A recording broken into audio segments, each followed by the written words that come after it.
হাদির মতো আরো ঘটনা ঘটতে পারে, যাদের হত্যার মাধ্যমে দেশের মানুষের আবেগকে উদ্বেলিত করা যায় এবং মানে একটা অশান্তি সৃষ্টি করা যায়। আল্টিমেট উদ্দেশ্য হচ্ছে নির্বাচনকে যাতে পিছিয়ে দেওয়া যায়। জামাত কি অ্যাকচুয়ালি নির্বাচন চায় এই মুহূর্তে? তাদের একটা বিরাট অংশ ছাত্রলীগের মধ্যে লুকাই ছিল। যে প্যাটার্নটা আহ, সৃষ্টি হয়েছে হাদি হত্যাকাণ্ডের, এটা সাগরণী সিন্ড্রোমে চলে গেছে। নানা লোকে নানা কথা বলে। এখন এটা একটা মিস্ট্রি রয়ে গেছে যে হাদিকে কারা হত্যা করলো, কেন করলো। যারাই করুক না কেন, তাদের উদ্দেশ্য ছিল যে দেশের ভিতরে একটা অস্থিতিশীল পরিস্থিতি সৃষ্টি করা, এর মাধ্যমে নির্বাচনকে ব্যাহত করা।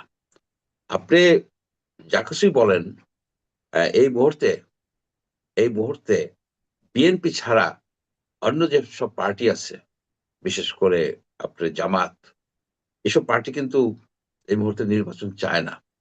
কারণ তাদের ক্ষমতায় যাওয়ার যে পসিবিলিটি হুম এই মুহূর্তে ইলেকশন হলে খুবই কম।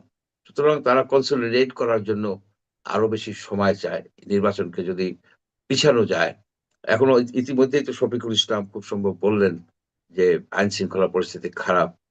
এবং হুম আমি আশঙ্কা করি, আমার আশঙ্কা যেন সত্য না হয়, যে হাদির মতো আরো ঘটনা ঘটতে পারে, হুম যারা যাদের হত্যার মাধ্যমে দেশের মানুষের আবেগকে উদ্বেলিত করা যায় এবং আহ, মানে একটা অশান্তি সৃষ্টি করা যায়। আলটিমেট উদ্দেশ্য হচ্ছে নির্বাচনকে যাতে পিছিয়ে দেওয়া যায়। নির্বাচন পিছিয়ে দিলে কোন কোন পার্টি সুবিধা পায়? একটা হচ্ছে নির্বাচন ডক্টর। পিছিয়ে দিবে কারা চাচ্ছে?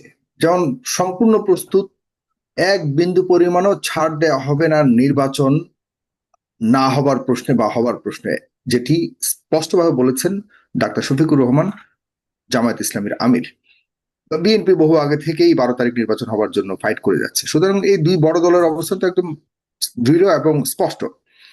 তাহলে হাদির হত্যাকাণ্ড কে ঘটালো, আপনার এতে করে কে কে আমি লাভবান শিওর। হলো? আপনি নির্বাচনও কি 12 তারিখ হচ্ছে, সবকিছুই ঠিকঠাক আছে। সরকারও এই পর্যন্ত, এখনো পর্যন্ত হাদির যারা হত্যাকারী তাদেরকে আনতেও পারলো না, বিচারও করতে পারলো না।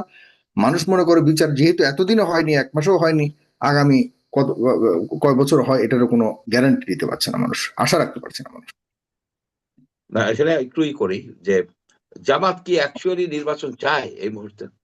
জামাত তো অনেক সময় এক কথা বলে, কাজ করে অন্যরকম। এটা তো আমরা অতীতে দেখছি। এবং আপনি দেখেন যে তারা যে একটা ডিসাইডফুল অর্গানাইজেশন, যে তাদের একটা বিরাট অংশ আহ, ছাত্রলীগের মধ্যে লুকাই ছিল। হেলমেট বাহিনী হিসেবে তারা কাজ করছে। হুম হেলমেট বাহিনী হিসেবে তারা মানে ছাত্রলীগের ভিতরে ছিল, পলায় ছিল, বা ক্যামোফ্লেজে ছিল। সুতরাং তাদের মতিগতি সঠিকভাবে বোঝা কিন্তু কঠিন। আরেকটা বিষয় আপনি বোঝার চেষ্টা করেন, বা আমরা করি। সেটা হচ্ছে বি- এ, জামাতের ইলেকশন করে তো সে ক্ষমতায় আসতে পারতেছে না। সে যে আপনার প্রধান বিরোধী দল হবে, সেটারও তো আপনার এই নাই, মানে সিওরিটি নাই। কারণ কি, আপনার এখানে আওয়ামী লীগের ভোটকে আপনারা ইগনোর করে যাচ্ছেন। ইগনোর করাটা ঠিক হবে না। আওয়ামী লীগ হুম নাই, কিন্তু আওয়ামী লীগের ভোটার আছে। তারা কোন দিকে যাবে? তারা কি জামাতে ভোট দিবে? তারা কি জাতীয় পার্টিকে ভোট দিবে, ক্যান্ডিডেটকে? নাকি সরি, এই বিএনপির ক্যান্ডিডেটকে ভোট দিবে, না বিদ্রোহীদেরকে ভোট দিবে, নাকি জাতীয় পার্টিকে ভোট দিবে? বা হুম তাদের ক্যান্ডিডেটকে দাঁড়া করাবে, দাঁড়া গেছে কিনা অলরেডি যেসব জায়গায়, যে 40টার মতো কোর সিট আছে আওয়ামী লীগের। এই চিন্তা যদি আপনি করেন, তাহলে জামাতের সামনে আপনার যে একেবারে নিশ্চিত প্রধান বিরোধী দল হওয়া, সেটা কিন্তু অতটা নিশ্চিত না। আমি একটা স্ট্যাটিস্টিক্স বলি।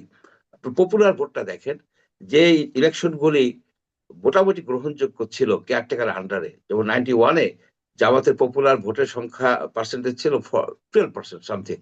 এবং সেটা ছিল বিএনপির সাথে সমন্বয় করার ফলে। আপনার 96-এ জুনের ইলেকশনে জামাতের পপুলার ভোট ছিল 8%। আপনার 2001-এ এসে তার পপুলার ভোটের পার্সেন্টেজ হচ্ছে 4% সামথিং। আর 2008-এ তাদের ভোট হচ্ছে 4.3% এবং 2টা মাত্র সিট পাইছে। ধারাবাহিকভাবে কিন্তু জামাতের ভোট কমছে, ধারাবাহিকভাবে। জামাত আমার ধারণায় ম্যাক্সিমাম 20টার মতো সিটে তারা যাইতে পারবে, এবং তারা যেসব লোকজনের সাথে অ্যালায়েন্স করছে সেসব অ্যালায়েন্সের তো কোনো ভ্যালু নাই, 0+0+0। আপনার এই যে এনসিপি কোনো সিটেই 2-1টা ছাড়া 5% ভোট পাবে না, 2%ও পাবে না, তারা জামানতেই রাখতে পারবে না।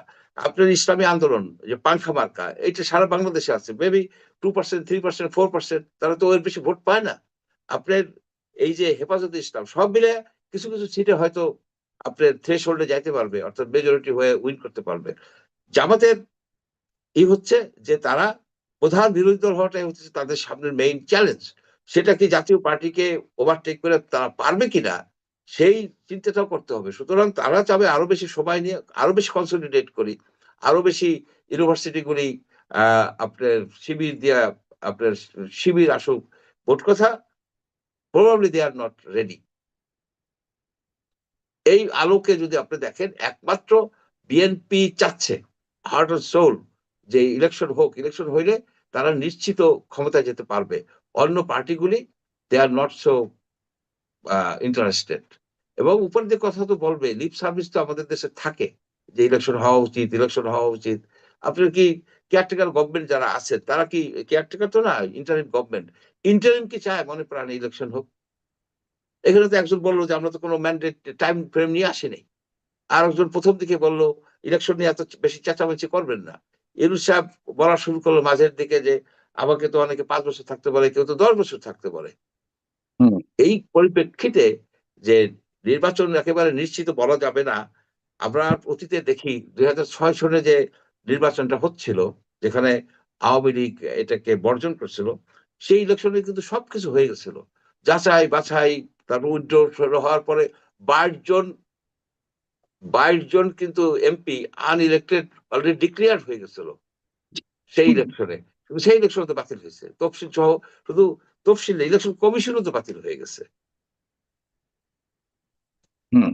এই ক্ষেত্রে আমার এই হচ্ছে যে ইলেকশন নিয়ে যা কিছু হচ্ছে, হাদি হত্যাকাণ্ড এই ইলেকশনকে পিছিয়ে দেওয়ার জন্য একটা গ্রেটার প্ল্যানের একটা অংশ আমি মনে করি। হয়তো নিটিগ্রিটি জানি না, জানবো না।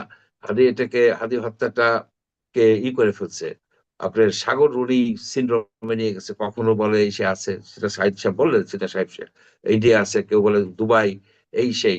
আসল ঘটনা হচ্ছে যে সরকারের ছিল না, মানে ইচ্ছা নাই এদেরকে বাইর করে আনার। সরকার মানে কেয়ারটেকার গভর্নমেন্ট, কেয়ারটেকার গভর্নমেন্ট মানে তারা ইলেকশন পিছাতে চায়। এখন আপনি 2 এ 2 4 মিলে পারেন কিনা দেখেন।